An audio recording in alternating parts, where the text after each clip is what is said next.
नमस्कार दोस्तों, स्वागत है आपका हमारे चैनल स्टडी आईएएस पर।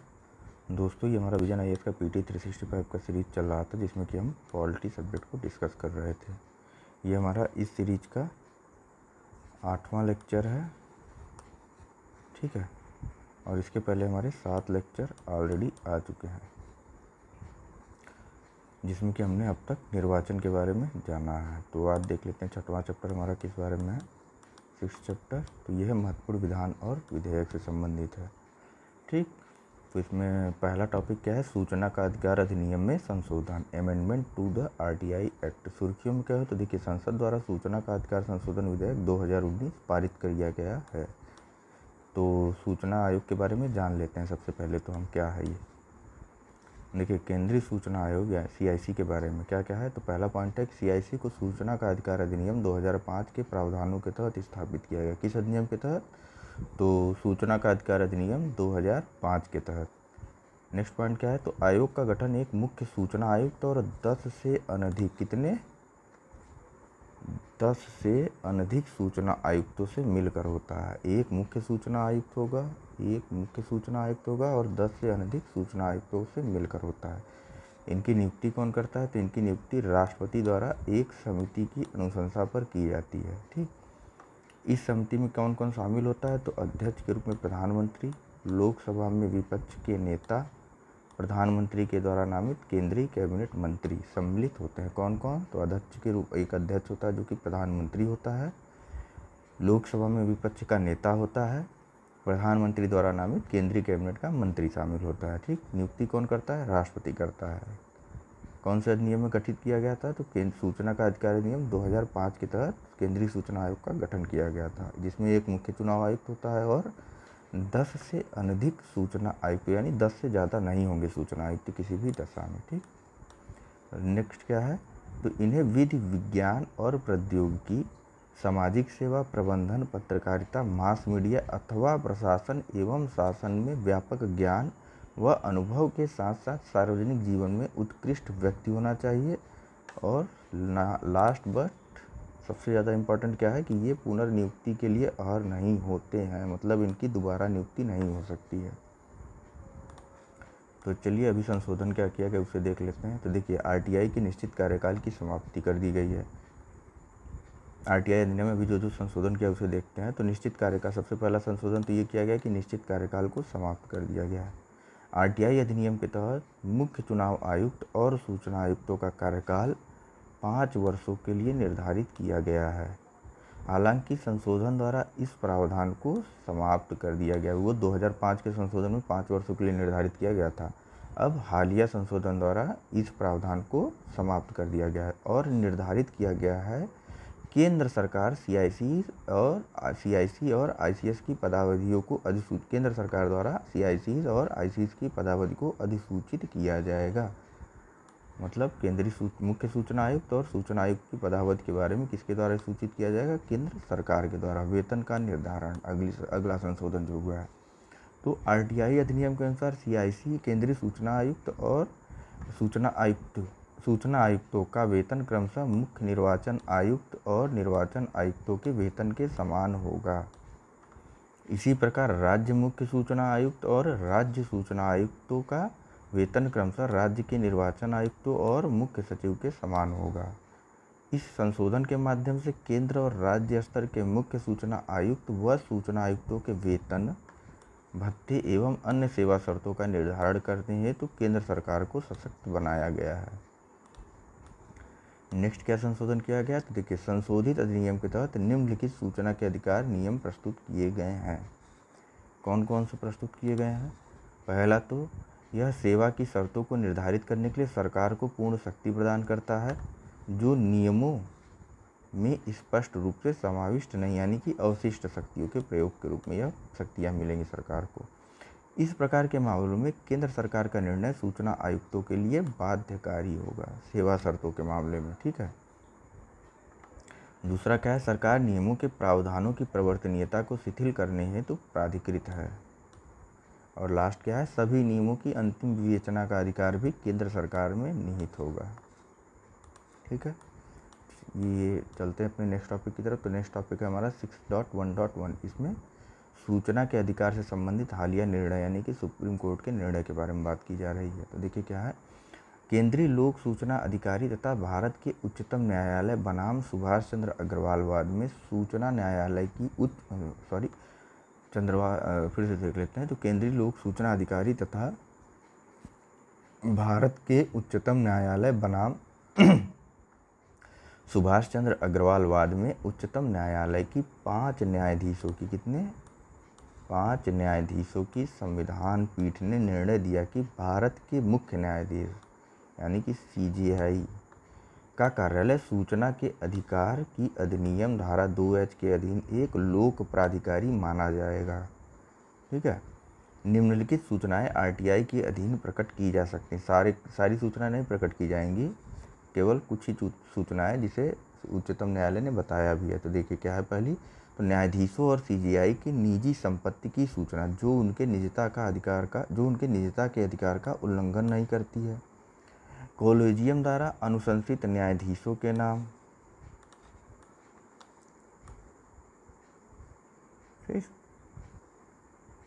ये प्रकट की जा सकती है ये सूचना। ठीक है, न्यायाधीशों और CJI की निजी संपत्ति की सूचना और कोलेजियम द्वारा अनुशंसित न्यायाधीशों के नाम ये RTI द्वारा प्रकट की जा सकती हैं। और प्रकट क्या नहीं की जा सकती हैं ये भी देख लेते हैं। तो देखिए, न्यायाधीशों की अनुशंसा है तो कोलेजियम द्वारा उद्धृत कारण, मतलब किस कारण से न्यायाधीशों की अनुशंसा कर रहा है कोलेजियम, ये रीजन नहीं बताया जाएगा इसमें RTI में। इसके अलावा क्या है, तो RTI अधिनियम की धारा 8 सूचना के प्रकटीकरण के तहत संरक्षित सूचना। ठीक, धारा 8 में क्या बताया गया, धारा 8 में बताया गया है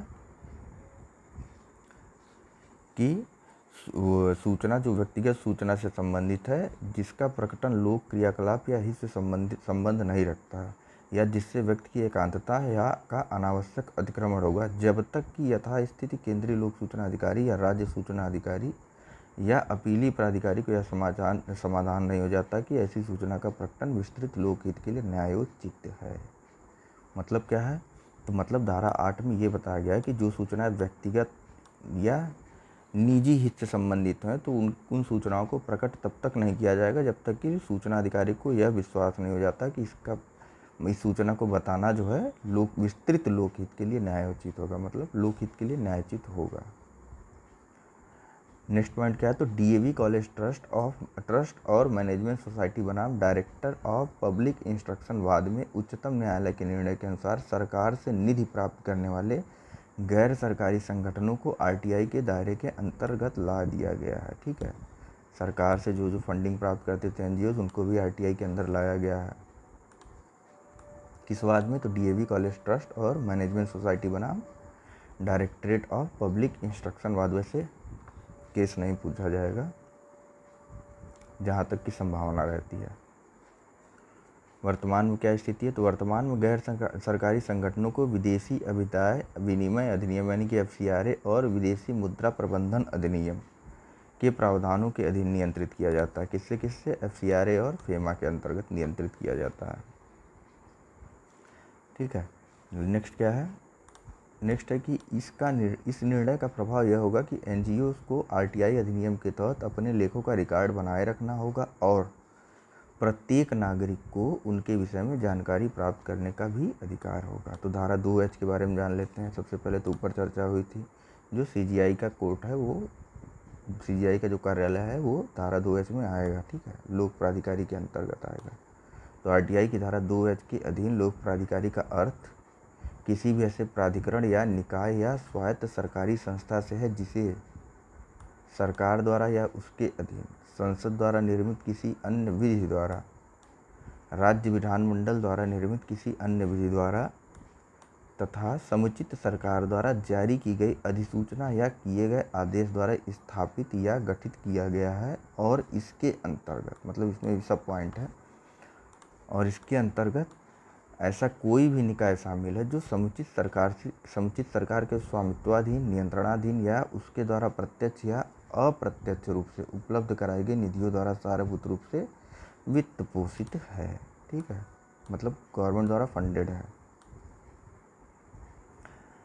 कोई ऐसा गैर सरकारी संगठन जो समुचित सरकार द्वारा प्रत्यक्ष या अप्रत्यक्ष रूप से उपलब्ध कराई गई निधियों द्वारा सारभूत रूप से वित्त पोषित है। मतलब इनडायरेक्टली रूप से भी अगर कोई गवर्नमेंट एनजीओ है वो फंडेड है गवर्नमेंट की तरफ से।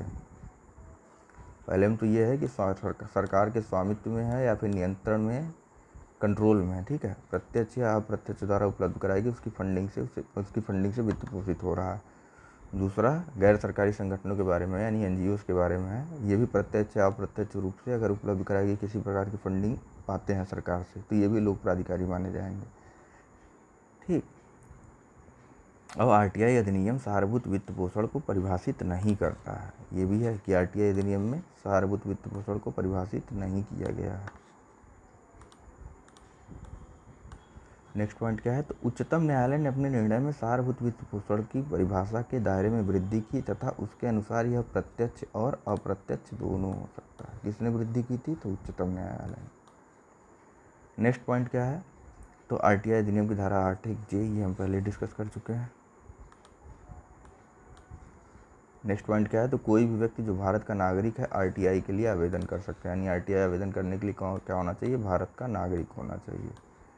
दूसरा है गरीबी रेखा से नीचे के सभी परिवारों को किसी भी प्रकार के शुल्क देने से छूट प्रदान की गई है, जबकि अन्य वर्गों हेतु 10 रुपये के नाम मात्र शुल्क का प्रावधान किया गया। यानी सभी के लिए ये बिल्कुल मुफ्त नहीं है, जो राज्यों के अनुसार भिन्न भिन्न हो सकते हैं, यानी कि निश्चित भी नहीं है। किसी राज्य में 10 हो सकता है तो किसी में 8, किसी में 12 भी। नेक्स्ट एफसीआरए और फेमा की बात हुई थी तो उसे भी देख लेते हैं हम।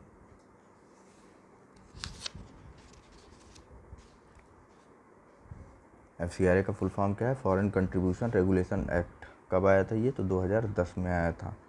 विदेशी अभिदाय विनिमय अधिनियम। चलिए इसके बारे में देखते हैं पहले। तो देखिए, यह व्यक्तियों या संगमों या कंपनियों द्वारा विदेशी अभिदाय या आतिथ्य की स्वीकृति और उपयोग को विनियमित करता है और राष्ट्रीय हित के लिए हानिकारक किन्हीं क्रियाकलापों तथा उससे संबंधित या आनुषंगिक विषयों के लिए स्वदेशी अभिदाय या विदेशी आतिथ्य की स्वीकृति एवं उपयोग को भी प्रतिबंधित करता है। मतलब व्यक्ति हो या संगठन हो या कोई कंपनी हो जो कि फॉरेन से किसी भी प्रकार का फंड पाती है, ठीक है, तो यह जो है उनके उपयोग को विनियमित करता है, उन फंडों के उपयोग को विनियमित करता है। और राष्ट्रीय हित के लिए हानिकारक अगर कोई क्रियाकलाप हो तो उसके लिए जो है प्रतिबंधित भी करता है उन अभिदायों के या फंडिंग के उपयोग को, ठीक है। नेक्स्ट पॉइंट क्या है, तो विदेशी अभिदाय प्राप्त करने के लिए सभी गैर सरकारी संगठनों को लाइसेंस हेतु आवेदन करना आवश्यक है। ऐसा नहीं कि मनमानी है कि विदेशों से फंडिंग प्राप्त कर लिए, उसके लिए जो है लाइसेंस होना आवश्यक है। और लाइसेंस के बारे में देख लेते हैं क्या प्रावधान है। तो गैर सरकारी संगठन जो कम से कम 3 वर्षों के लिए अस्तित्व में है, यानी कि आज ही खोल करके नहीं, पहले से ही 3 वर्षों के लिए, जो 3 वर्षों के लिए अस्तित्व में होना चाहिए उसका, और इसके द्वारा अपने क्रियाकलापों पर आवेदन की तिथि से पूर्ववर्ती 3 वर्षों में कम से कम 1 लाख रुपए व्यय भी किया गया। मतलब जो भी वो कार्य करती है उसकी तिथि से जो भी वह कार्य करती है तो आवेदन के 3 साल पहले से कम 1 लाख रुपए जो है खर्च किया गया अपने कार्यों पर। नेक्स्ट पॉइंट क्या है, तो इसके द्वारा अपने कार्य क्षेत्र में यथोचित कार्य किया गया हो जिसके लिए विदेशी अभिदाय का उपयोग प्रस्तावित है। ये तो नॉर्मल है। स्थायी एफसीआरए लाइसेंस वाले एनजीओ को अब प्रत्येक 5 वर्षों में लाइसेंस का नवीनीकरण भी होगा। मतलब एक बार लाइसेंस मिल गया तो परमानेंट नहीं है, उसका जो है 5 वर्ष में नवीनीकरण भी कराना होगा। गैर सरकारी संगठनों द्वारा अपने प्रशासनिक व्ययों को पूरा करने के लिए केंद्र सरकार की पूर्व अनुज्ञा के बिना, मतलब पहले से बिना परमिशन के, एक वित्तीय वर्ष में प्राप्त विदेशी अभिदाय का यानी कि फॉरेन कंट्रीब्यूशन का 50% से अधिक व्यय किया नहीं जाएगा। मतलब कि ऐसा ना हो कि मतलब 100 रुपया अगर आ रहा है किसी कंपनी के पास, किसी एनजीओ के पास, तो वो क्या कर रहा है, अपने कर्मचारियों को सैलरी दे रहा है, अपने ऑफिस के किराए दे रहा है, अपने ऑफिस का बिजली का बिल दे रहा है, इस वजह से मतलब अपने प्रशासनिक खर्चों को ही 100 रुपये में खर्च कर रहा है। ऐसा नहीं है, गवर्नमेंट से परमिशन लेगा पूरे 100 रुपये खर्च करने के लिए, और बिना परमिशन के कितना, 50 रुपये से ज़्यादा नहीं खर्च कर सकता है, ठीक है। तो अभी रिसेंटली जो इसमें चेंजेस हुए वो देख लेते हैं। एफसीआरए में क्या क्या चेंजेस हुए हैं। तो देखिए, सरकार द्वारा प्रतिष्ठित एनजीओ को विदेशों से आदाय प्राप्त करने से प्रतिबंधित कर दिया गया है, क्योंकि उन्होंने लगातार 5 वर्षों तक अपना वार्षिक रिटर्न प्रस्तुत नहीं किया था। कुछ एनजीओ को जो है उनका फॉरेन से जो है कंट्रीब्यूशन लेना बैन कर दिया था गवर्नमेंट ने। न्यूज़ में काफ़ी रही थी ये बातें।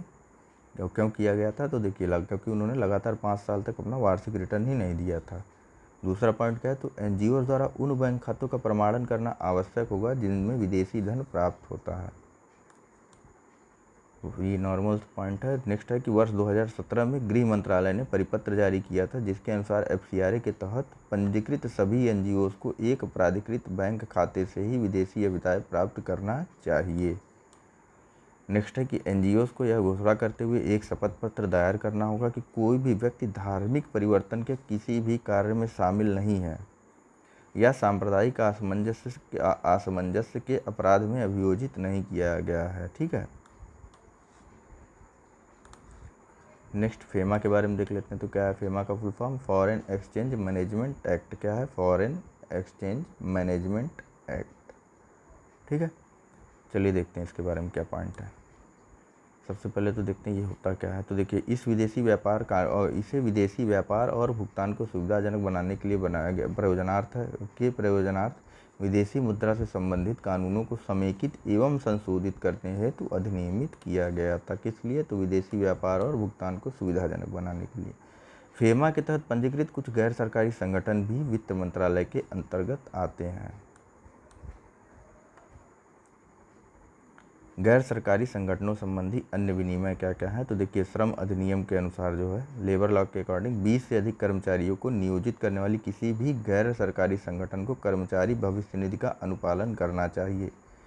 यदि गैर सरकारी संगठन में 20 से कम कर्मचारी नियोजित हैं तो इसका अनुपालन स्वैच्छिक होगा।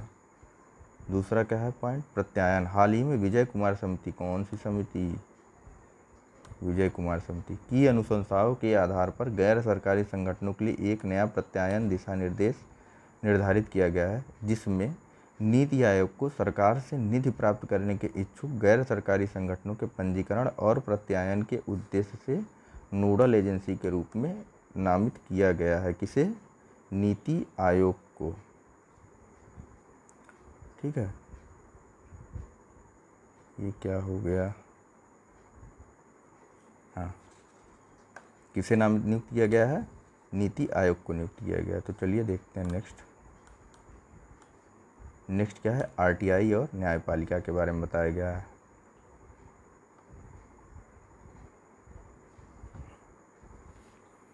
आरटीआई अधिनियम ने भारत के उच्चतम न्यायालय के मुख्य न्यायाधीश और राज्यों के उच्च न्यायालयों के मुख्य न्यायाधीशों को इसके प्रावधानों के प्रवर्तन हेतु अधिकार प्रदान किए गए हैं और इस संदर्भ में इन सभी न्यायालयों ने अपने अपने नियम निर्मित किए हैं। हालांकि उच्चतम न्यायालय के नियमों ने 4 प्रमुख तरीकों से आरटीआई को छीड़ कर दिया है।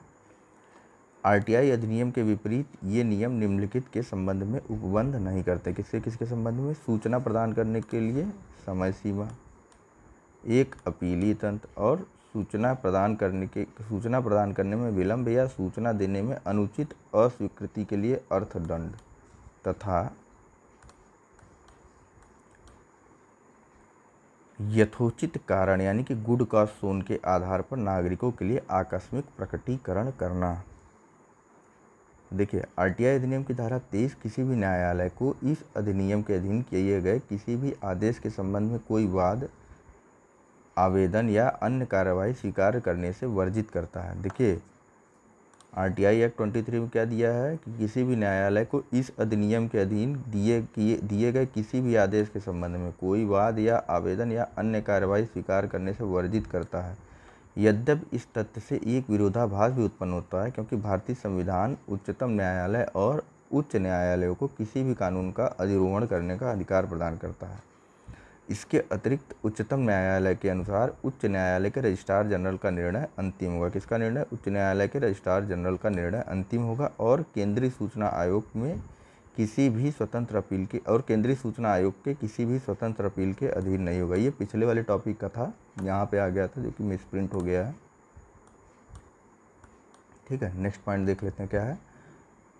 ये देख लीजिए, याद रखिएगा क्या आरटीआई की सेक्शन 23 याद रखिएगा कि इसमें जो है किसी भी न्यायालय को आरटीआई एक्ट 23 में क्या कहा गया है, तो इसके तहत जो भी आदेश दिए जाएंगे उसका किसी भी न्यायालय में कोई आवेदन या अन्य कार्रवाई स्वीकार नहीं कर सकता है कोई भी न्यायालय। लेकिन उच्चतम न्यायालय ने क्या कहा है, तो उच्चतम न्यायालय के अनुसार न्यायालय के रजिस्ट्रार जनरल का निर्णय अंतिम होगा। ठीक। और केंद्रीय सूचना आयोग में किसी भी स्वतंत्र और केंद्रीय सूचना आयोग के किसी भी स्वतंत्र अपील के अधीन नहीं होगा।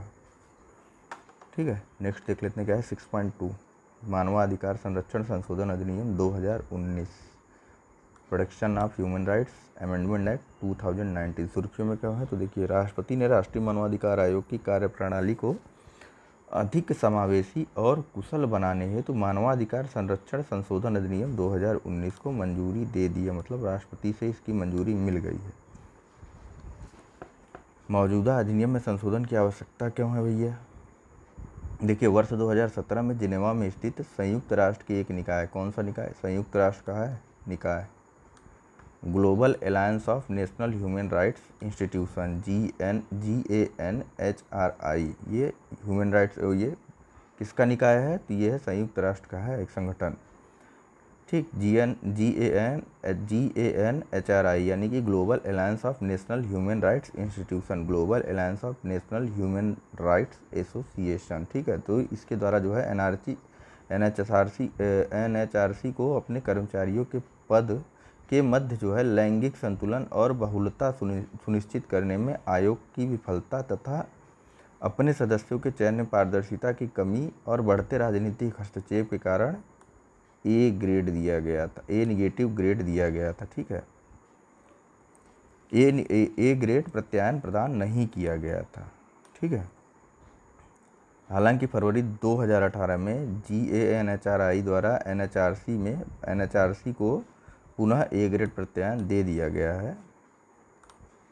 तो इससे संबंधित कुछ तथ्यों के बारे में देख लेते हैं। उसके पहले ये पेरिस सिद्धांत के बारे में देख लेते हैं। देखिए यूनाइटेड नेशन पेरिस सिद्धांत ऐसे अंतर्राष्ट्रीय मानदंड प्रदान करते हैं जिसके आधार पर राष्ट्रीय मानवाधिकार संस्थान को 5 प्रमुख प्रावधानों या मूल्यांकन के तहत स्थापित किया जा सकता है। इसके लिए आवश्यक है कि संस्थान, ठीक, राष्ट्रीय मानवाधिकार आयोग को राष्ट्रीय मानवाधिकार आयोग को किन प्रावधानों या मूल्यांकन के तहत स्थापित किया जा सकता है? तो क्या है, मानवाधिकार के उल्लंघन से संबंधित किसी भी स्थिति की निगरानी करता हो वह संस्थान, जो मानवाधिकार राष्ट्रीय मानवाधिकार संस्थान हो वह क्या क्या करता हो वह संस्थान, तो मानवाधिकार के उल्लंघन से संबंधित किसी भी स्थिति की निगरानी करता हो।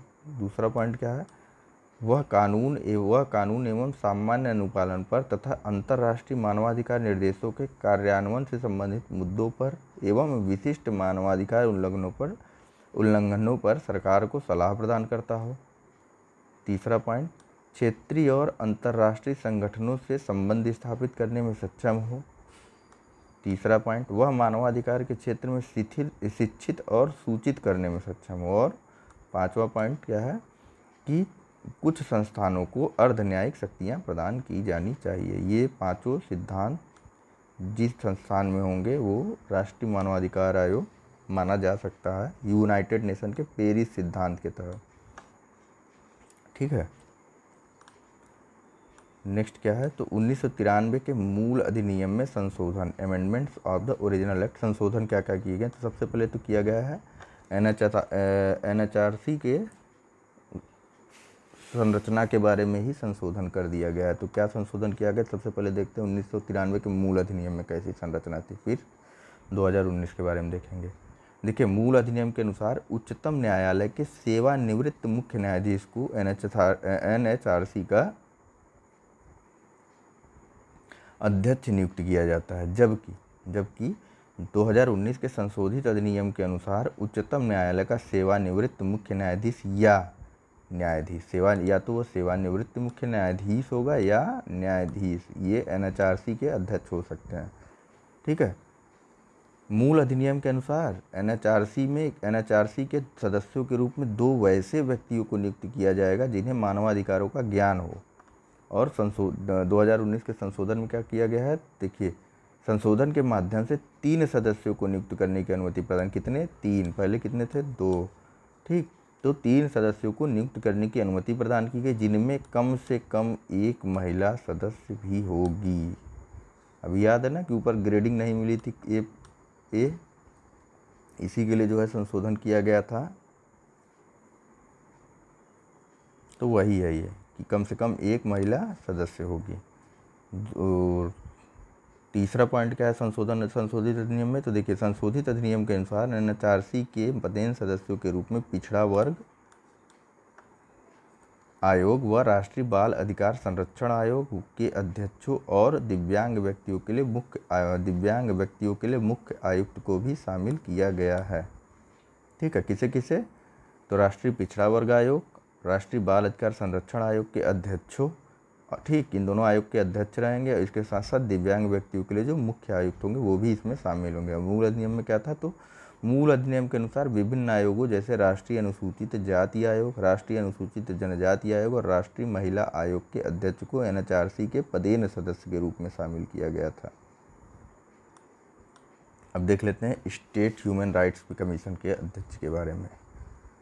तो मूल अधिनियम में क्या था, तो मूल अधिनियम के अनुसार उच्च न्यायालय के सेवानिवृत्त मुख्य न्यायाधीश को एसएचआरसी का अध्यक्ष नियुक्त किया जा सकता है, जबकि 2019 के संशोधन के माध्यम से यह प्रस्तावित किया गया कि एसएचआरसी के अध्यक्ष के रूप में उच्च न्यायालय के सेवानिवृत्त मुख्य न्यायाधीश या न्यायाधीश को नियुक्त किया जाएगा। पदावधि के बारे में क्या है, तो मूल अधिनियम में क्या था, तो मूल अधिनियम के अनुसार एनएचआरसी और एसएचआरसी दोनों के बारे में बातें हो रही हैं यहाँ, एनएचआरसी और एसएचआरसी दोनों के बारे में। तो मूल अधिनियम के अनुसार एनएचआरसी और एसएचआरसी के अध्यक्ष और सदस्य 5 वर्ष या 70 वर्ष की आयु तक, कब तक,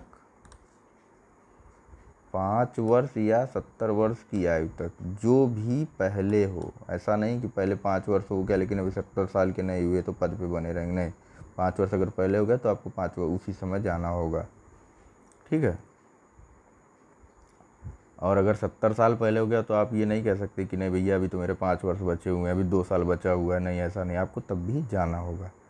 तो देखते हैं संशोधित अधिनियम क्या है। तो संशोधित अधिनियम के अनुसार कार्यकाल की अवधि को कम करके 3 वर्ष या 70 वर्ष की आयु जो भी पहले हो कर दी गई है। नेक्स्ट क्या है, तो इसके अतिरिक्त मूल अधिनियम में यह भी प्रावधान है कि एनएचआरसी और एसएचआरसी के सदस्यों को 5 वर्ष की अवधि के लिए पुनः नियुक्त किया जा सकता था। मतलब पहले अगर ये एक बार इनकी अवधि समाप्त हो जाती थी पद पर रहने की, तो इन्हें दोबारा भी नियुक्त किया जा सकता था। लेकिन संशोधित अधिनियम में क्या किया गया, तो संशोधित अधिनियम 2019 के द्वारा 5 वर्ष की अवधि हेतु पुनर्नियुक्ति के प्रावधान को समाप्त कर दिया गया। पहले सदस्यों को 5 वर्ष की अवधि के लिए फिर से नियुक्त किया जा सकता था, लेकिन अब इस प्रावधान को समाप्त कर दिया गया है। केंद्र शासित प्रदेशों के बारे में क्या है, तो इस अधिनियम के तहत 2019 के संशोधन अधिनियम के तहत केंद्र सरकार यह प्रावधान कर सकती है कि केंद्र शासित प्रदेशों द्वारा एक एसएचआरसी के मानवाधिकार संबंधी कार्यों का निर्वहन किया जा सकता है। दिल्ली के मामले में मानवाधिकारों से संबंधित कार्यों का निपटारा राष्ट्रीय मानवाधिकार आयोग ही करेगा। बाकी के लिए, बाकी के राज्य चाहें, प्रदेश चाहें, जो केंद्र शासित प्रदेश हैं, वो एक स्टेट ह्यूमन राइट्स कमीशन का गठन कर सकते हैं, लेकिन दिल्ली में राष्ट्रीय मानवाधिकार आयोग ही रहेगा। नेक्स्ट देख लेते हैं हमारा क्या है, तो नेक्स्ट हमारा एक अंतर्राज्यीय नदी जल विवाद संशोधन विधेयक 2019। ठीक है, पॉइंट नंबर कौन सा है, तो 6.3 है। चलिए देखते हैं इसके बारे में क्या है। ये चर्चा में क्यों रहा, तो देखिए लोकसभा द्वारा अंतर्राज्यीय नदी जल विवाद संशोधन विधेयक 2019 पारित किया गया है, जो अंतर्राज्यीय नदी जल विवाद अधिनियम 1956 को प्रतिस्थापित करेगा। किसके द्वारा पारित किया गया है, लोकसभा द्वारा पारित किया गया। किस अधिनियम को, तो अंतर्राज्यीय नदी जल विवाद संशोधन विधेयक अधिनियम 2019 को पारित किया गया है। यह अधिनियम, इसके पहले क्या कोई अधिनियम था, तो हाँ भैया था। कौन सा अधिनियम था, तो अंतर्राज्यीय नदी जल विवाद अधिनियम 1956। ठीक, तो जल से संबंधित संवैधानिक और विधिक प्रावधानों के बारे में जान लेते हैं। सबसे पहले तो पहले क्या है, आर्टिकल 262(1) यानी कि 262(1) में क्या है, तो संसद विधि द्वारा किसी अंतर्राज्यीय नदी, इंटर स्टेट नदी यानी 2 राज्य, जैसे कि एक ए है और एक बी है, ठीक है, और कोई नदी जा रही है ए से होते हुए बी की तरफ, कहाँ जा रही है, ये पता नहीं क्या हो जा रहा है, सॉरी। चलिए फिर से देखते हैं कहाँ पे थे हम। तो देखिए अनुच्छेद 262 एक के अनुसार संसद विधि द्वारा किसी अंतर्राज्यीय नदी या नदी घाटी के या उसके जल प्रयोग, वितरण या नियंत्रण के संबंध में किसी विवाद या परिवाद के न्याय निर्णय के लिए उपबंध कर सकती है। अगर दो राज्यों के बीच में किसी प्रकार का नदी से संबंधित विवाद होगा तो कौन उपबंध करेगा? संसद। कहाँ दिया है? तो आर्टिकल 262 में दिया है। ठीक है, इसके बाद देख लेते हैं हम नेक्स्ट पॉइंट। नेक्स्ट पॉइंट क्या है? नेक्स्ट पॉइंट है अनुच्छेद 262 संसद विधि द्वारा उपबंध कर सकती है कि उच्चतम न्यायालय या कोई अन्य न्यायालय किसी विवाद या परिवाद के संबंध में अधिकारिता का प्रयोग नहीं करेगा। यह भी उच्चतम न्यायालय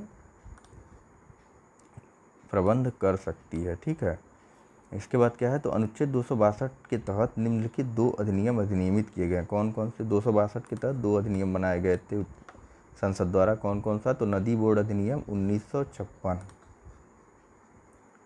नदी बोर्ड अधिनियम 1956। तो इसे इस आधार पर अधिनियमित किया गया था कि केंद्र को लोकहित में अंतर्राज्यीय नदियों और नदी घाटियों के विनियमन एवं विकास को नियंत्रित करना चाहिए।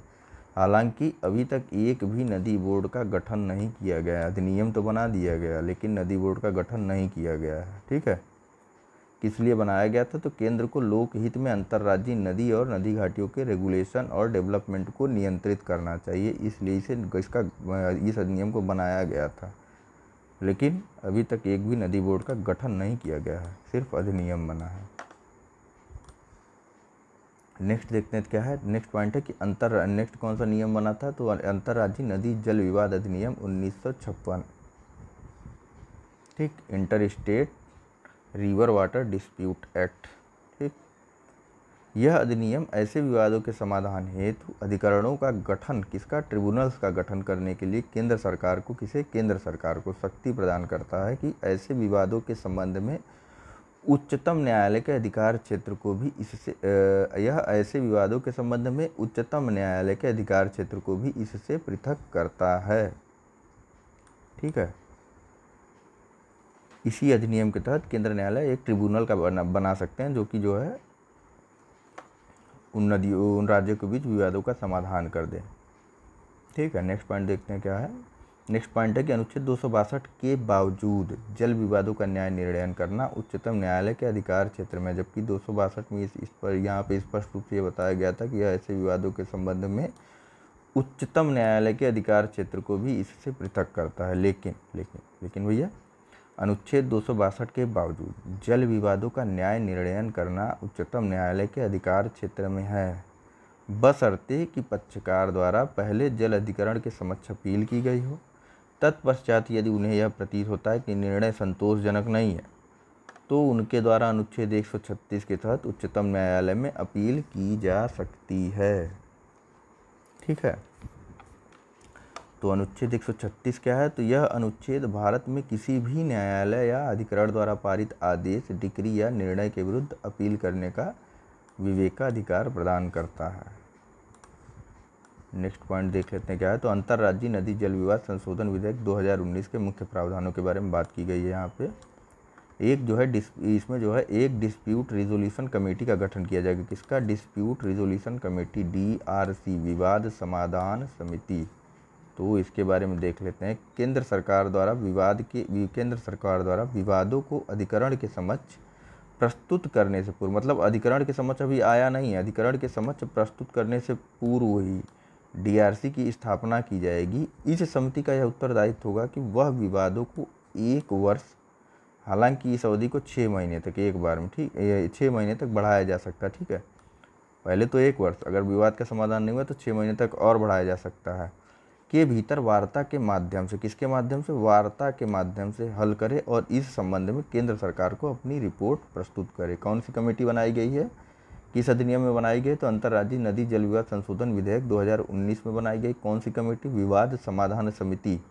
ठीक है, इसमें ट्रिब्यूनल के पहले ही जाने से पूर्व किसी मामले को DRC के सामने ले जाया जाएगा और उसका यह काम होगा कि वह विवादों को वार्ता के माध्यम से 1 वर्ष के भीतर, जो कि जरूर आवश्यकता होने पर 6 महीने तक बढ़ाया भी जा सकता है, इस मामले का निपटारा करे और उसके बाद जो भी रिपोर्ट हो वो केंद्र सरकार को सौंप दे।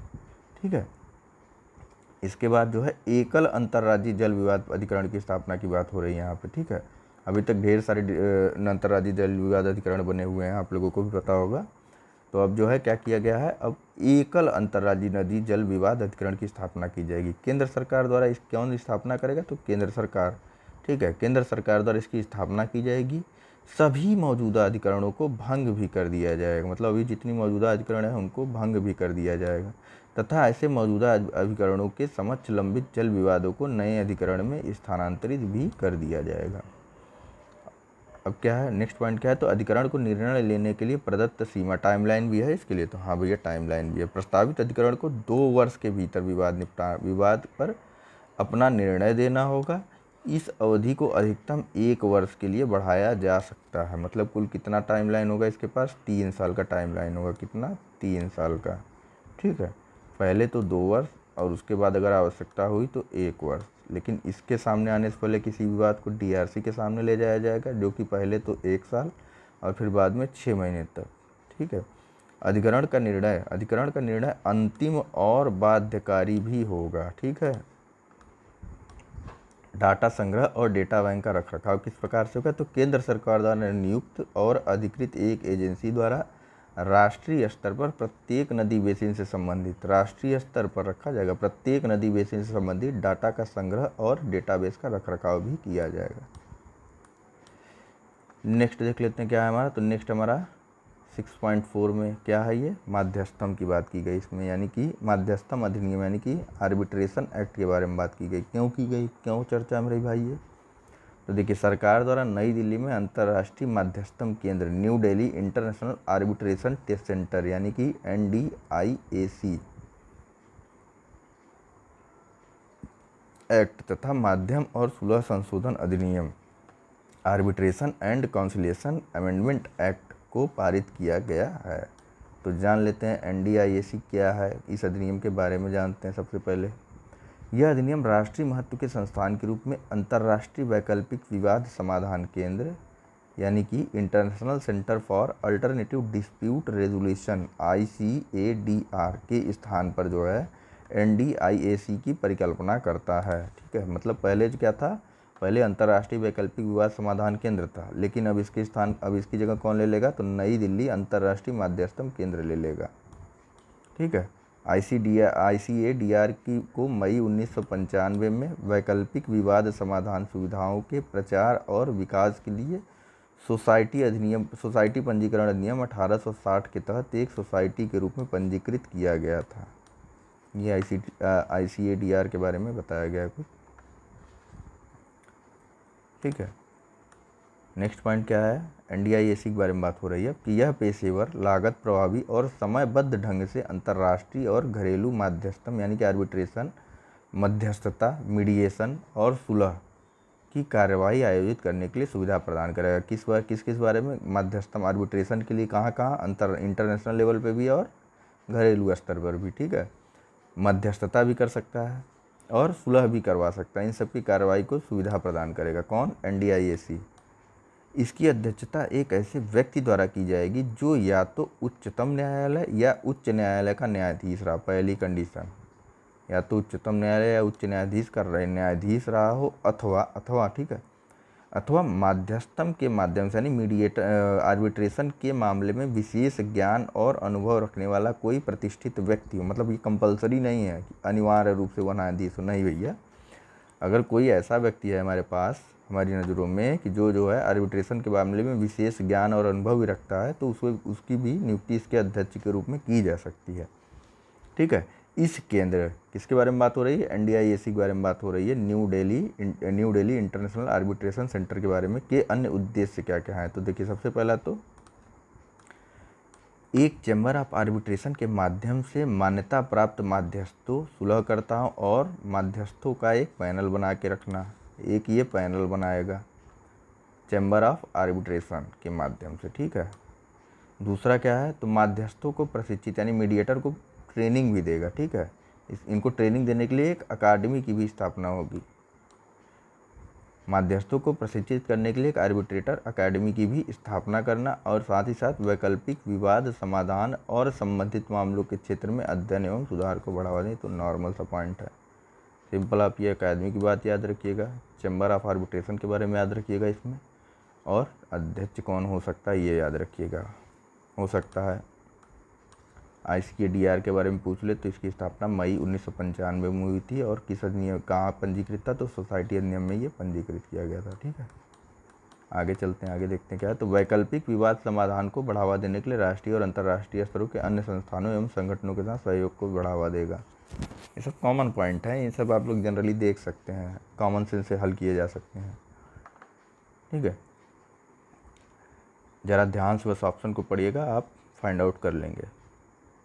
नेक्स्ट पॉइंट क्या है, माध्यस्थम और सुलह संशोधन अधिनियम 2019 के बारे में ये प्रावधान है। ठीक है, किसके बारे में, माध्यस्थम और सुलह संशोधन अधिनियम यानी कि arbitration and conciliation amendment act 2019 के बारे में। तो इसे क्या है, इसे हाल ही में संसद द्वारा पारित किया गया है।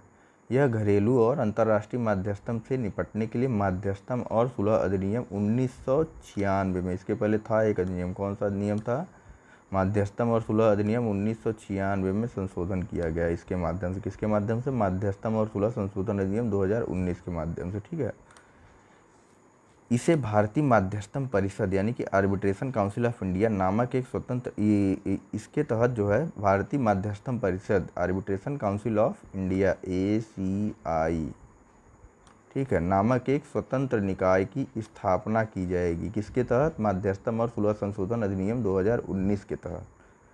ठीक है, और इस निकाय का कार्य क्या होगा, तो भैया इसके निम्नलिखित कार्य होंगे। वैकल्पिक विवाद समाधान तंत्र को बढ़ावा दिया जाएगा, माध्यस्थम संस्थानों की ग्रेडिंग और माध्यस्थों को मान्यता प्रदान करने हेतु नीतियाँ बनाएगा। इसके अलावा क्या है, तो भारत और विदेशों में हुए माध्यस्थम निर्णयों की एक डिपॉजिटरी का भी निर्माण करेगा। इसके अलावा क्या है, तो सभी वैकल्पिक विवाद निवारण मामलों के लिए समान पेशेवर मानकों को बनाए रखना।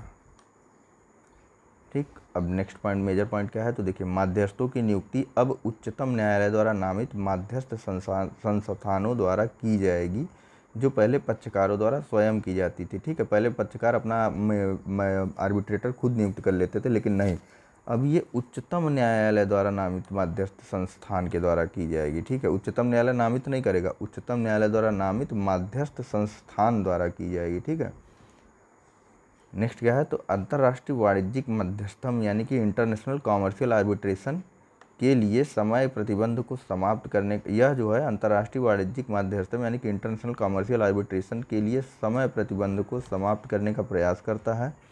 इसमें यह उल्लेख है कि अधिकरणों को 12 महीने के भीतर, कितने, 12 महीने के भीतर अंतर्राष्ट्रीय माध्यस्थम के मामलों को निपटाने का प्रयास करना चाहिए। कंपलसरी नहीं है, निपटाने का प्रयास करना चाहिए बस। ठीक है, नेक्स्ट पॉइंट क्या है, तो माध्यस्थों की नियुक्ति के 6 माह के भीतर लिखित प्रस्तुतियाँ यानी कि रिटन सबमिशन को पूर्ण कर लिया जाना चाहिए, जबकि इसके पहले जो है इसके लिए कोई समय सीमा निर्धारित नहीं थी। लोग बस कहते रहते थे हाँ ठीक भैया हम अपना आर्बिट्रेटर नियुक्त कर रहे हैं, लेकिन अब जो है इसके लिए टाइम बाउंड कर दिया गया, कितना, 6 माह का। नेक्स्ट देख लेते हैं क्या है, तो माध्यस्थम के बारे में, आर्बिट्रेशन के बारे में बताया गया है। तो आर्बिट्रेशन होता क्या है, सबसे पहले तो इसे देखते हैं। यह अदालती कार्यवाही की शरण के लिए बिना एक तटस्थ तीसरे पक्ष यानी कि बिना किसी तीसरे पक्ष यानी कि तीसरे पक्ष द्वारा जो है किसी अनुबंध से संबंधित दोनों पक्ष के मध्य विवादों के समाधान की एक प्रक्रिया है। कौन सी प्रक्रिया है, तो अदालती कार्यवाही, अदालत के पास नहीं जाना। जैसे दो लोगों में झगड़ा है, मान लीजिए कि ये A है, ये B है, इन दोनों के बीच कोई डिस्प्यूट है, किसी बात को लेकर के विवाद है व्यापार से संबंधित, तो ये न्यायालय जाने से बेटर है कि ये C व्यक्ति को, जो कि C संस्था है कोई, यहाँ पे जाते हैं और आपस में बैठ के बातचीत करते हैं C के माध्यम से, डायरेक्ट नहीं, C के माध्यम से। जैसे कि B ने किसी, ऐसे देखिए, एक सेकंड, हाँ ऐसे देखिए, ये A है, ये B है। B ने अपना आर्बिट्रेटर किसी एक को नियुक्त कर दिया, मान लीजिए A ने अपना आर्बिट्रेटर किसे नियुक्त किया, X को, और B ने अपना आर्बिट्रेटर Y को नियुक्त कर दिया। तो ये दोनों आपस में बातचीत के माध्यम से जो है विवाद का समाधान कर देंगे। जबकि सामान्य प्रक्रिया क्या होनी चाहिए, सामान्य प्रक्रिया ये होनी चाहिए कि जो इसमें पीड़ित हो वह न्यायालय की शरण में जाए। ऐसे क्या होता है, न्यायालय का वर्कलोड बढ़ेगा, ठीक है। इसके अलावा न्याय निर्णय में भी देरी होती है और कई लेयर्स भी होते हैं इसके लिए, जबकि इनका निर्णय क्या होता है, इनका निर्णय बाध्यकारी होता है, ठीक है। चलिए देख लेते हैं, अभी पूरा आपको समझ में आ जाएगा। देखिए पहला पॉइंट क्या है आर्बिट्रेशन के मामले में, तो यह अदालती कार्रवाई की शरण लिए बिना एक तटस्थ यानी कि तीसरे पक्ष द्वारा किसी अनुबंध से संबंधित दोनों पक्षों के मध्य विवादों के समाधान की एक प्रक्रिया है। नेक्स्ट पॉइंट क्या है, तो यह वैकल्पिक विवाद समाधान यानी अल्टरनेट डिस्प्यूट रिजोल्यूशन एडीआर का एक तरीका है। अन्य तरीकों में निम्नलिखित सम्मिलित है, मध्यस्थता, सुलह और लोक अदालतें। ये सब आर्बिट्रेशन के अंदर ही आएंगे, मध्यस्थता, सुलह और लोक अदालतें, ये भी, ठीक है। यह अदालतों की तुलना में गोपनीय होता है, तीव्र भी होता है और सस्ता भी होता है, और इनके निर्णय अर्थात माध्यस्थम के निर्णय बाध्यकारी और अदालतों के माध्यम से प्रवर्तनीय होते हैं। मतलब ऐसा नहीं कि जो डिसीजन आया हम पलट गए, चलो भैया अब हम नहीं करेंगे, नहीं, ऐसा नहीं, अदालतों से उन्हें प्रवर्तनीय भी कराया, इन्फोर्स भी कराया जा सकता है। और इससे संबंधित एक और तथ्य है, उसे भी देख लेते हैं, मध्यस्थम पंचाट यानी कि आर्बिट्रेशन अवार्ड को चुनौती। हाल ही में उच्चतम न्यायालय ने यह निर्णय दिया कि उच्च न्यायालयों को मध्यस्थम पंचायतों में अनौपचारिक रीति से हस्तक्षेप नहीं करना चाहिए। उन्हें केवल तभी हस्तक्षेप करना चाहिए जब उनका निष्कर्ष यह हो कि पंचायत में न केवल तर्क का अभाव है बल्कि पूर्णतया अस्वीकार्य तर्क कार्य कर रहा हो। यहाँ पंचायत से कंफ्यूज मत होइएगा। पंचायत या अवार्ड का मतलब यही है कि जो मध्यस्थम, जो इन दोनों के बीच में जो फैसला हुआ था ए और बी के बीच में, उसी को जो डिसीजन लिया गया था, ऐसा तो नहीं, उसी को यहाँ पे पंचायत बोला जा रहा है, ठीक है। जो डिसीजन लिया गया उसे जो है पंचायत या अवार्ड बोला जाता है, ठीक है। नेक्स्ट पॉइंट क्या है, मध्यस्थम और सुलह अधिनियम की धारा 34 यह प्रावधान करती कि मध्यस्थम पंचायत को केवल न्यायालय में आवेदन करके ही अपास्त या रद्द किया जा सकता है। धारा 34 में यह प्रावधान भी किया गया है कि हम अगर जो डिसीजन आ रहा है उससे सेटिस्फाइड नहीं है तो उसके लिए हमें न्यायालय में आवेदन करना होगा, तभी हम उसे कैंसिल कर सकते हैं। नेक्स्ट क्या है, तो मध्यस्थम अधिनियम की धारा 34(4) मध्यस्थम अधिकरण को स्वयं के द्वारा पंचायतों में त्रुटियों का निवारण का अवसर भी प्रदान करती है। 34(4) में यह प्रावधान भी है कि ऐसा तो नहीं, वो अपने अवार्ड में भी जो है यानी कि अपने निर्णयों में भी त्रुटि अगर उसके द्वारा कोई हो जाती पंचायत से तो उसके लिए भी वो सुधार कर सकती है। ये दिया गया है सेक्शन 34(4) में। नेक्स्ट टॉपिक है हमारा एनपीआर के बारे में, राष्ट्रीय जनसंख्या रजिस्टर। सुर्खियों में क्यों रहा, तो आप सभी लोग इसके बारे में तो बहुत अच्छे से जानते होंगे सुर्खियों में क्यों रहा। चलिए देखते हैं। फिलहाल एनपीआर, ठीक, 6.5 सरकार द्वारा देश भर में नागरिकों के पंजीकरण हेतु एक रजिस्टर के प्रवर्तन का आधार तैयार करने के लिए सितंबर 2020 तक एक राष्ट्रीय जनसंख्या रजिस्टर निर्मित करने का निर्णय लिया गया। हालांकि अभी से कोविड-19 कारण टाल दिया गया। कब तक के लिए, तो सितंबर 2020 तक एक राष्ट्रीय जनसंख्या रजिस्टर निर्मित करने का निर्णय लिया गया है।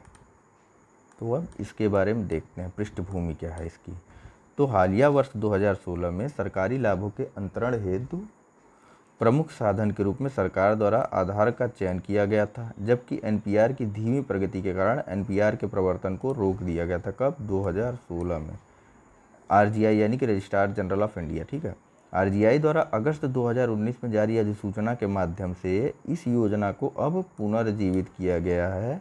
साथ ही अतिरिक्त आंकड़ों के साथ एनपीआर 2015 को अद्यतित करने का कार्य भी आरंभ किया गया है, जिसे वर्ष 2020 तक पूर्ण कर लिया जाएगा। तो एनपीआर में संग्रहित डेटा के बारे में जान लेते हैं, कौन कौन से डेटा एनपीआर में लिए जाते हैं। देखिए सबसे पहले तो एनपीआर में जनसांख्यिकी रजिस्टर तथा बायोमेट्रिक दोनों तरह के डेटा का संग्रह होता है, ठीक, बायोमेट्रिक भी होता है और जनसांख्यिकी भी होता है।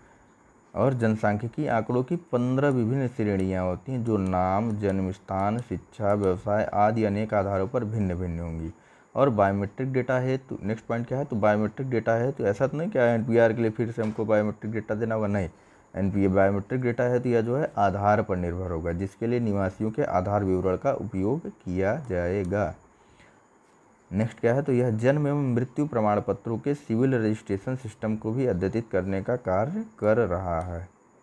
नेक्स्ट क्या है, तो यद्यपि एनपीआर में पंजीकरण कराना अनिवार्य है, एनपीआर में पंजीकरण कराना अनिवार्य है, कंपलसरी है, तथापि पैन, आधार, ड्राइविंग लाइसेंस और मतदाता पहचान पत्र जैसे अतिरिक्त आंकड़ों का समावेश इसमें स्वैच्छिक है। मतलब यह आवश्यक नहीं कि आप पैन, आधार, ड्राइविंग लाइसेंस दें, ये सब स्वैच्छिक है, लेकिन एनपीआर में पंजीकरण निश्चित होना चाहिए, अनिवार्य है ये।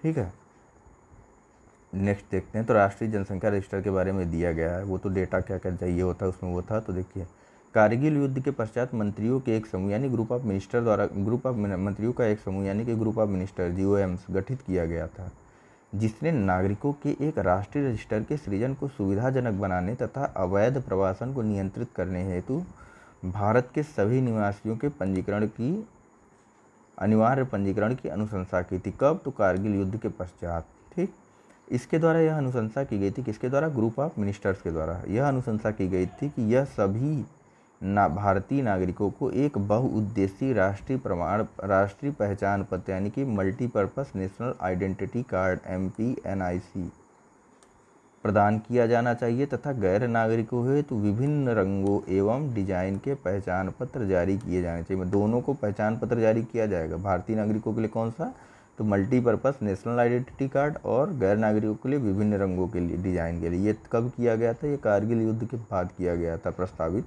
अनुशंसा की गई थी इस बारे में। ठीक है, नेक्स्ट देखते हैं क्या है, तो वर्ष 2011 के जनगणना के दौरान गणना हेतु वर्ष 2010 में रजिस्ट्रार जनरल ऑफ इंडिया की एक राष्ट्रीय जनसंख्या रजिस्टर के लिए आंकड़ों का संग्रहण किया गया था। मतलब एक बार इसका आंकड़ों का संग्रहण किया गया है, कब, 2011 की जनगणना के दौरान। ठीक है, वर्ष 2015 में इन आंकड़ों को घर घर जाकर एक सर्वेक्षण के माध्यम से अद्यतित भी किया गया है। एनपीआर देश के सामान्य निवासियों की एक सही सूची है। गृह मंत्रालय के अनुसार देश का सामान्य निवासी वह व्यक्ति है जो कम से कम, सामान्य निवासी को भी परिभाषित किया गया किसके द्वारा, गृह मंत्रालय के द्वारा। क्या है परिभाषा, कि जो कम से कम विगत 6 माह से एक स्थानीय क्षेत्र में निवास कर रहा है तथा आगामी 6 माह तक एक विशेष स्थान पर रहने का इच्छुक है। मतलब निवास भी कर रहा है पहले 6 माह से और अभी अगले 6 माह तक उस विशेष स्थान पर रहने का इच्छुक भी है। ठीक, एनपीआर को नागरिकता अधिनियम 1955 तथा नागरिकों का पंजीकरण और राष्ट्रीय पहचान पत्र जारी करना नियमावली 2003 के प्रावधानों के तहत तैयार किया जा रहा है। ठीक है, किसके तहत, तो नागरिकता अधिनियम 1955 और नागरिकों का पंजीकरण और राष्ट्रीय पहचान पत्र जारी करना नियमावली यानी कि नागरिकता नियमावली 2003 के प्रावधानों के तहत तैयार किया जा रहा है। नागरिकता अधिनियम 1955 को वर्ष 2004 में संशोधित करते हुए, कब संशोधित किया गया था, 2004 में। ठीक है, संशोधित करते हुए इसमें धारा 14A को समाविष्ट किया गया था, जो निम्नलिखित हेतु प्रावधान करती। कौन सी धारा, धारा 14A को। केंद्र सरकार अनिवार्यतः भारत के प्रत्येक नागरिक को पंजीकृत कर सकती है तथा राष्ट्रीय पहचान पत्र जारी कर सकती है, कंपलसरी रूप से। कौन, केंद्र सरकार। ठीक है, क्या कर सकती, तो भारत के प्रत्येक नागरिक को पंजीकृत कर सकती है और एक राष्ट्रीय पहचान पत्र जारी कर सकती है। दूसरा पॉइंट क्या है, दूसरा पॉइंट है कि केंद्र सरकार जो है, एक सेकेंड, हाँ, दूसरा पॉइंट है कि केंद्र सरकार भारतीय नागरिकों का एक राष्ट्रीय रजिस्टर, जिसे कि national register of Indian citizens NRIC बना सकती है तथा इस प्रयोजनार्थ राष्ट्रीय पंजीकरण अधिनियम भी स्थापित कर सकती है। कौन सा प्राधिकरण, तो राष्ट्रीय पंजीकरण प्राधिकरण स्थापित कर सकती है। नेक्स्ट क्या है, तो नेक्स्ट है निवासियों के सार्वभौमिक आंकड़ों को संग्रहित करने के पश्चात नागरिकता का उचित सत्यापन किया जाएगा। तत्पश्चात जो है उसमें से नागरिकों के उप समुच्चय को निर्धारित किया जाएगा। इसीलिए सभी सामान्य निवासियों हेतु एनपीआर में पंजीकरण कराना अनिवार्य है। पहले तो सार्वभौमिक आंकड़ों को संग्रहित कर लिया जाएगा, उसके पश्चात जो है नागरिकता का उचित सत्यापन भी किया जाएगा। ठीक, उसके बाद नागरिकों के उप समुच्चय को भी निर्धारित किया जाएगा। ठीक है, इसीलिए सभी निवासियों हेतु एनपीआर में पंजीकरण कराना अनिवार्य है। ठीक, एनपीआर का स्थानीय, उप जिला, जिला, राज्य और राष्ट्रीय स्तरों पर संचालन किया जाएगा। इसे गृह मंत्रालय के रजिस्ट्रार जनरल ऑफ इंडिया कार्यालय द्वारा जनगणना 2021 के प्रथम चरण के साथ संयोजन, मतलब 2021 की जनगणना के फर्स्ट फेज में इसके साथ ही चलाया जाएगा, एनपीआर को भी चलाया जाएगा। ठीक है, नेक्स्ट क्या है, तो नेक्स्ट है कि हाल ही में पूर्ण हुए एनआरसी, राष्ट्रीय नागरिक रजिस्टर है, अभी एनआरसी के बारे में देखते हैं हम लोग। तो हाल ही में पूर्ण हुए एनआरसी को ध्यान में रखते हुए केवल असम में एनपीआर सम्मिलित नहीं किया जाएगा, मतलब एक स्टेट को छूट है, किस स्टेट को, तो असम में एनपीआर नहीं किया जाएगा। ठीक है, एनपीआर में पंजीकृत 18 वर्ष के आयु वर्ग के सभी सामान्य निवासियों हेतु निवास पहचान पत्र जारी करने का प्रावधान भी किया गया है। ठीक, 18 वर्ष आयु वर्ग के जितने भी निवासी हैं उनके लिए एक निवास पहचान पत्र भी जारी किया जाएगा एनपीआर के थ्रू। ठीक, तो अब एनपीआर और आधार में डिफरेंस देख लेते हैं पहले तो, कि इनके बीच क्या क्या अंतर है। ठीक, तो एनपीआर बनाम आधार। एनपीआर में संग्रहित आंकड़ों को दोहराव से संरक्षित करने तथा आधार संख्या जारी करने हेतु यूआईडीआई को प्रेषित किया जाएगा। ठीक है, स्वैच्छिक बनाम अनिवार्य। देखिए, सभी भारतीय नागरिकों को एनपीआर में पंजीकरण कराना अनिवार्य है, जबकि यूआईडीआई यानी कि आधार का पंजीकरण करवाना स्वैच्छिक है, अनिवार्य नहीं है आधार अब। ठीक, दूसरा क्या है, संख्या बनाम रजिस्टर। यूआईडीआई एक संख्या जारी करता है, जबकि एनपीआर नागरिकों के राष्ट्रीय रजिस्टर का सूचक है। इस प्रकार यह केवल एक रजिस्टर है, एनपीआर। ठीक है, प्रमाणीकरण तथा पहचान का निर्धारण। तो आधार संख्या इस कार्यकलाप के दौरान एक प्रमाणकर्ता के रूप में कार्य करेगा। इसे किसी भी मंच द्वारा स्वीकृत किया जा सकता है तथा अनिवार्य बनाया जा सकता है। ठीक, जबकि राष्ट्रीय निवासी कार्ड यानी कि नेशनल रेजिडेंस कार्ड वस्तुतः निवासी की स्थिति और नागरिकता का द्योतक होगा। यह अस्पष्ट है कि किन परिस्थितियों में इस कार्ड का प्रयोग किए जाने की आवश्यकता होगी। ठीक है, नेक्स्ट क्या है, तो नेक्स्ट है यूआईडीआई बनाम आरजीआई। तो यूआईडीआई विशिष्ट पहचान योजना में व्यक्तियों को नामांकित करने हेतु उत्तरदायी है, जबकि तथा जो है रजिस्ट्रार जनरल ऑफ आरजीआई जो है व्यक्तियों को एनपीआर में सूचीबद्ध करने हेतु अधिदेशित है। ठीक है, नेक्स्ट क्या है, तो घर घर जाकर नामांकन करना बनाम किसी केंद्र पर नामांकन करवाना। यूआईडीआई में जो है पंजीकरण हेतु व्यक्तियों को एक नामांकन केंद्र, मतलब आधार बनवाने के लिए आपको एक नामांकन केंद्र पर जाना होता है, जबकि एनपीआर के तहत घर घर जाकर निवासियों का पंजीकरण किया जाएगा। नेक्स्ट डिफरेंस क्या है, तो अग्रिम दस्तावेज बनाम जनगणना सामग्री। देखिए, यूआईडीआई में जो है दस्तावेजीकरण और पहचान निर्धारण के अग्रिम रूपों पर आधारित है, जबकि एनपीआर जनगणना द्वारा प्रदत्त सूचना पर आधारित होगी। ठीक है, नेक्स्ट जो है इससे संबंधित एक और तथ्य देख लेते हैं जनगणना 2021 के बारे में। जो है मंत्रिमंडल ने जनगणना 2021 को स्वीकृति दे दी है। जनगणना अधिनियम 1948 और जनगणना नियम 1990 जनगणना को संचालित करने हेतु विधिक रूपरेखा प्रदान करते। कौन कौन से, जनगणना अधिनियम 1948 और जनगणना नियम 1990, यह जो है जनगणना को संचालित करने के लिए विधिक रूपरेखा प्रदान करते हैं। जनगणना 2021 जो है देश की 16वीं जनगणना होगी। वर्तमान में प्रचलित दशकीय जनगणना की शुरुआत 1872 ईस्वी में ब्रिटिश वायसराय लॉर्ड मेयो के दौरान की गई थी। ठीक, जनगणना 2021 हेतु निम्नलिखित नई पहलें आरंभ की गई हैं। सबसे पहले तो आंकड़ों के संकलन हेतु प्रथम बार मोबाइल ऐप का उपयोग होगा।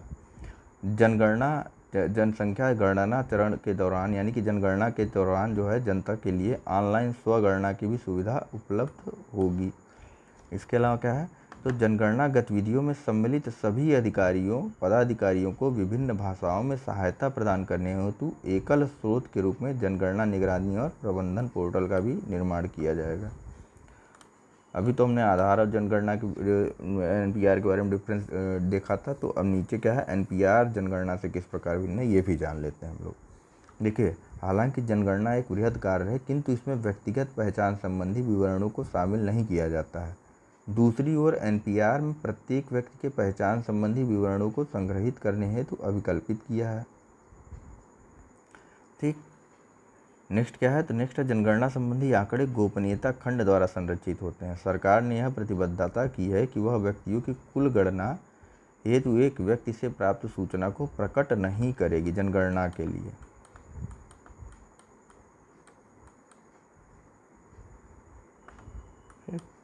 नेक्स्ट देखते हैं हमारा क्या है।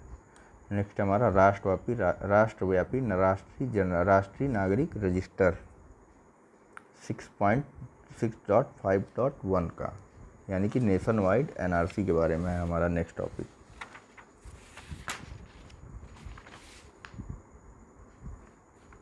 ठीक है, एक सेकेंड। तो इस टॉपिक को हम जो है अपने अगले लेक्चर में डिस्कस करेंगे, क्योंकि ऑलरेडी वीडियो देखिए 1 घंटे से ज़्यादा की बन चुकी, काफ़ी लंबी बन चुकी है, इसीलिए हम इसे अपने अगले लेक्चर में डिस्कस करेंगे। बर्डन नहीं होना चाहिए किसी चीज़ का। ठीक है, अभी तक हमने एनपीआर के बारे में डिस्कस कर लिया है, आगे हम एनआरसी के बारे में भी देख लेंगे, नेशन वाइड एनआरसी के बारे में। तो दोस्तों, हमारे इस वीडियो को अधिक से अधिक लाइक और शेयर कीजिए, साथ ही साथ हमारे चैनल को सब्सक्राइब भी कीजिए। और अगर आपको नोटिफिकेशन नहीं मिल रही तो सब्सक्राइब बटन के बगल में जो बेल का आइकन बना हुआ है उसे दबा दीजिए, ताकि जैसे ही कोई नई वीडियो अपलोड होती है उसके बारे में आपको तत्काल सूचना मिल सके। Thank you very much for discussion.